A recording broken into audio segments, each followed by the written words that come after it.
Assalamualaikum warahmatullahi wabarakatuh. Bismillah walhamdulillah wassalatu wassalamu ala rasulillah wa ala alihi wa sahbihi wa mawalah wa la hawla wa la quwata illa billah amma ba'd. Ikhwan fillah rahimakumullah, dimanapun antum sekalian berada, semoga kita semua senantiasa dalam rahmat, dalam keberkahan, dan juga dalam lindungan Allah subhanahu wa ta'ala di segala aktivitas kita dalam kehidupan kita sehari-hari. Amin ya rabbal alamin. Ikhwan fillah rahimakumullah, kembali lagi di channel ini dalam serial Sirah Nabawiyah, sejarah perjalanan hidup Nabi kita yang agung, Nabi Muhammad sallallahu alaihi wasallam. Dan di episode kali ini kita akan membahas sekilas berbagai peristiwa yang terjadi di tahun ke-10 dari kenabian. Dan tahun ini juga disebut sebagai Amul Hazm atau tahun kesedihan.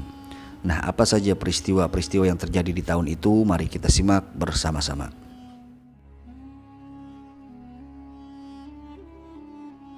Ikhwan fillah rahimakumullah, pasca pemboikotan yang dilakukan kaum kafir Quraisy tidak menyurutkan paman sang Nabi sallallahu alaihi wasallam yakni Abu Thalib untuk terus melindungi beliau dari berbagai macam gangguan mereka. Akan tetapi saat itu beliau sudah memasuki usia senja. Dan usia beliau saat itu sudah melebihi 80 tahun. Tentunya kekuatan beliau pun makin berkurang.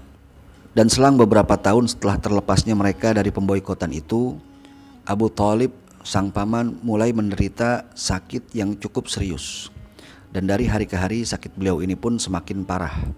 Hingga akhirnya tepatnya di bulan Ramadan di tahun ke-10 dari kenabian, beliau pun meninggal dunia.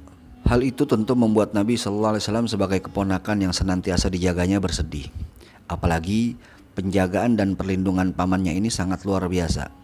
Beliau ini menjadi benteng Nabi sallallahu alaihi wasallam dari serangan-serangan kaum kafir Quraisy yang berniat jahat kepadanya.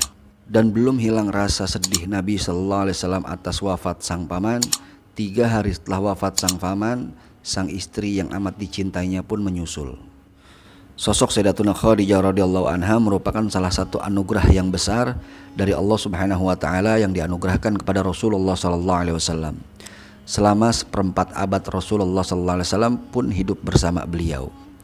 Beliau senantiasa menghibur Nabi sallallahu alaihi wasallam di saat beliau sedang cemas, senantiasa memotivasi Nabi di saat-saat yang paling kritis, dan mendukung penuh risalahnya dan selalu mendampingi beliau dalam menghadapi berbagai macam rintangan, dan juga senantiasa membela beliau baik dengan jiwanya, dengan raganya, dan juga tentunya dengan hartanya. Beliau wafat dalam usia 65 tahun, sedangkan saat itu Nabi sallallahu alaihi wasallam berusia 50 tahun. Dan beliau pun dimakamkan di pemakaman Ma'la di Makkah Al-Mukarramah berdampingan dengan makam putra beliau yakni Qasim. Nah, 2 peristiwa yang menyedihkan tersebut berlangsung dalam waktu yang relatif berdekatan, sehingga perasaan sedih meliputi hati sang Nabi sallallahu alaihi wasallam. Dan tahun itu pun dinamakan sebagai Amul Hazn atau tahun kesedihan.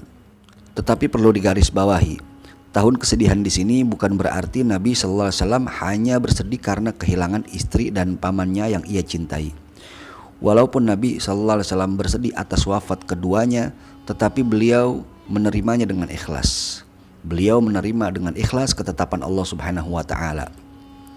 Adapun yang Nabi sedihkan ialah lebih kepada akan semakin sulitnya jalan dakwah beliau, karena selama ini keduanya, baik istri maupun pamannya, selalu mendukung dan membela Nabi sallallahu alaihi wasallam dalam dakwahnya.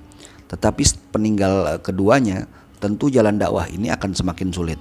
Inilah yang Nabi sallallahu alaihi wasallam khawatirkan. Al-alim al-alama asy-syekh asy-syahid Muhammad Ramdan Al-Buti mencoba memetik hikmah dari 2 peristiwa ini. Beliau sampaikan bahwa wafat keduanya menyadarkan kita bahwasanya walaupun betapa luar biasanya dukungan dan lindungan dari seseorang, tetapi itu semua ada batas waktunya.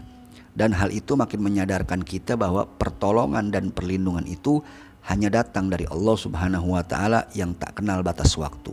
Dan hikmah yang kedua yang beliau sampaikan ialah adanya pertolongan dan perlindungan dari Allah Subhanahu wa taala ini bukan berarti kita akan terlepas dari gangguan ataupun yang semacamnya, sebagaimana yang dialami Nabi sallallahu alaihi wasallam ketika beliau berdakwah. Adalah sunnatullah dan hikmah ilahiyah bahwa Rasulullah SAW harus mengalami berbagai macam cobaan berat di jalan dakwahnya, sehingga para dai di kemudian hari pun akan menganggap wajar berbagai cobaan yang mereka dapati ketika mereka berdakwah, karena Nabi SAW pun mengalaminya. Dan benar saja, pasca wafatnya istri dan paman beliau SAW, kafir Quraisy ini semakin gencar mengganggu Nabi, karena saat itu mereka tidak lagi terganjal dengan sosok Abu Thalib yang merupakan orang yang terhormat di tengah-tengah mereka. Bahkan pernah satu ketika kaum kafir Quraisy ini melempari kepala Nabi SAW dengan kotoran ke atas kepala beliau, sehingga beliau pulang dengan berlumuran kotoran itu.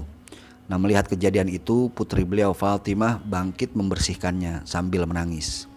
Lalu Nabi SAW pun berkata kepadanya, "Jangan menangis anakku, sesungguhnya Allah Subhanahu wa Ta'ala akan menolong ayahmu ini." Setelah dirasa keadaan kota Mekah semakin mempersulit dakwahnya, maka Nabi SAW pun berangkat ke Taif untuk berdakwah di sana. Nabi SAW mengajak Zaid bin Harithah, anak angkatnya, untuk menemaninya. Dan Nabi SAW bermukim di sana selama hampir sebulan. Nabi SAW mendatangi suku-suku yang ada di Taif, di antaranya yakni Bani Thaqif. Tetapi ternyata orang-orang Taif ini sudah kena hasutan kaum kafir Quraisy, hingga mereka pun menolak mentah-mentah dakwah Nabi SAW di sana. Bahkan mereka pun mengusir Nabi SAW keluar dari kampung mereka dan menyuruh anak-anak mereka untuk menimpukinya, hingga kaki Nabi SAW pun terluka akibat timpukan mereka. Zaid bin Harithah radhiyallahu an pun yang saat itu berusaha melindungi Nabi SAW tak luput dari lemparan batu mereka. Kemudian setelah beliau berhasil keluar dari sana dengan susah payah, keduanya pun beristirahat sejenak di sebuah kebun untuk mengobati luka-lukanya. Kebun itu merupakan kebun kepunyaan milik Utbah bin Rabi'ah dan saudaranya yang bernama Syaibah. Kebun itu terletak kira-kira 3 mil dari kota Taif. Nabi SAW menghampiri sebuah pohon anggur dan kemudian beliau pun berteduh di bawahnya. Lalu kemudian Nabi SAW pun berdoa, "Ya Allah, sesungguhnya kepadamulah aku mengadukan kelemahan diriku, sedikitnya upayaku serta hina dinanya diriku di hadapan manusia. Wahai Zat yang Maha Pengasih di antara para pengasih, Engkau adalah Rabb orang-orang yang tertindas. Engkaulah Rabbku. Kepada siapa lagi Engkau akan menyerahkan diriku? Apakah kepada orang lain yang selalu bermuka masam kepadaku, atau kepada musuh yang telah menguasai urusanku? Jika Engkau tidak murka kepadaku, maka aku tidak peduli. Akan tetapi ampunan yang Engkau anugerahkan adalah lebih luas bagiku. Aku berlindung dengan perantaraan nur wajahmu yang menyinari segenap kegelapan, dan yang karenanya urusan dunia dan akhirat menjadi baik, agar Engkau tidak turunkan murkamu kepadaku atau kebencianmu melanda diriku. Engkaulah yang berhak menegurku hingga Engkau menjadi ridho. Tiada daya serta upaya melainkan karenamu." Melihat Nabi SAW dan Zaid yang terluka, sang pemilik kebun yakni Utbah dan Syaibah yang sedari tadi memperhatikan dari kejauhan pun merasa iba. Lalu mereka pun menyuruh budaknya yang bernama Adas yang beragama Nasrani untuk membawakan keduanya buah anggur. Adas pun menghampiri keduanya dan ia memberikan anggur kepada mereka. "Ambillah anggur ini, wahai Tuan," kata Adas. Setelah menerima anggur itu, Nabi SAW pun membaca basmalah ketika hendak memakannya. Nah, mendengar ucapan Nabi SAW, Adas pun bertanya, "Sesungguhnya ucapan itu tidak biasa diucapkan oleh penduduk negeri ini," kata Adas. Lalu Nabi SAW pun bertanya kepadanya, "Dari mana asalmu?" Adas pun menjawab, "Aku seorang Nasrani dan aku berasal dari negeri Ninawa." Nabi SAW berkata lagi, "Ternyata kau berasal dari negerinya Yunus bin Matta, seorang pria yang saleh." Adas pun bertanya, "Apa yang kau ketahui tentang Yunus bin Matta?" Nabi SAW pun menjawab, "Beliau adalah saudaraku. Beliau seorang nabi sama seperti diriku." Nah, mendengar jawaban sang nabi, Adas pun langsung mencium kedua tangan dan kaki sang nabi, dan akhirnya beliau pun memeluk Islam. Setelah beristirahat sejenak, Nabi SAW pun melanjutkan perjalanannya untuk kembali ke kota Mekah.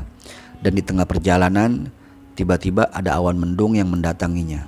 Dan tiba-tiba muncullah malaikat Jibril beserta malaikat yang lainnya. Malaikat Jibril pun berkata kepada sang Nabi, "Wahai Rasulullah, sesungguhnya Allah Subhanahu wa Ta'ala memberikan salam kepadamu. dan aku datang bersama malaikat penjaga gunung yang telah diperintahkan Allah untuk melaksanakan perintahmu. Lalu malaikat penjaga gunung itu pun berkata kepada Nabi SAW, wahai Rasulullah, jika engkau mengizinkan, maka aku akan timpakan gunung-gunung itu kepada penduduk Taif, atau aku benamkan mereka ke dasar bumi.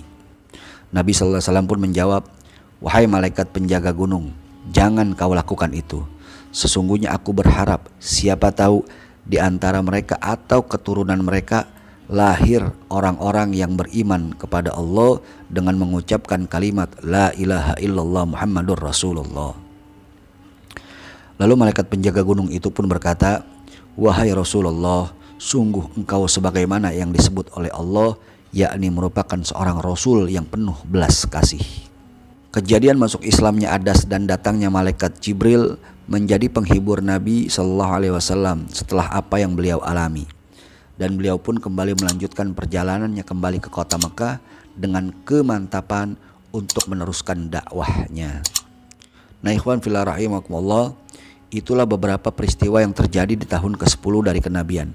Dan masih ada beberapa peristiwa lainnya yang juga terjadi di tahun itu, yang insya Allah akan kita sambung di episode yang berikutnya. Semoga bermanfaat. Wallahu a'lamu bishawab. Jika menurut Anda konten ini bermanfaat, jangan lupa subscribe channelnya, share videonya, dan terima kasih atas segala perhatian. Mohon maaf atas segala kekurangan dalam penyampaian. Insya Allah kita bertemu di lain kesempatan. Hadani Allah wa iyyakum ila siratil mustaqim. Wal afu minkum. Wassalamualaikum warahmatullahi wabarakatuh.